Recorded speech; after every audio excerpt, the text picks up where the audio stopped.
ৰাইজৰ সম্পত্তি আছিল, ৰজাৰ সম্পত্তি নাছিল। গতিকে ৰজা পিছত থাকিব, ৰাইজ আগত থাকিব।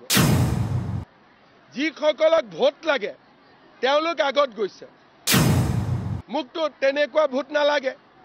সেইকাৰণে তেওঁলোকে কালি চোৱাৰ কাৰণে কিমান সাধাৰণ মানুহে চাব নোৱাৰিলে। বাতৰি কাকতৰ কথা ফটক কৰি কিয় বিশ্বাস কৰে? আপোনালোকেতো নিজেই মিডিয়া, আৰু মিডিয়াত কেনেকুৱা খবৰ আহি থাকেতো আপোনালোকে জানে।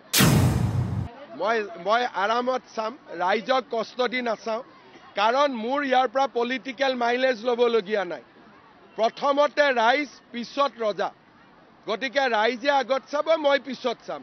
যিসকলে ভাবে মই ৰজা হ'ব লাগে তেওঁলোকে আগতে গৈ চাইছে।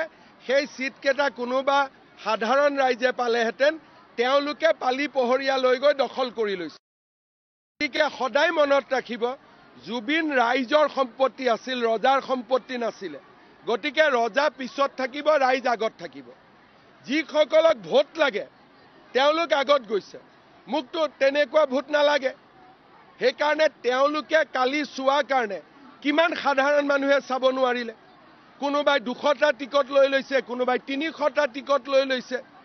গতিকে ৰজাই লাষ্টৰ লাইনত থিয় হ'ব শিকিব লাগে।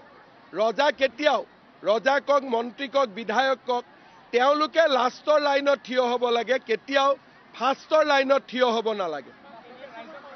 ৰাইজে প্ৰথম চাব, লাষ্টত মই চাম।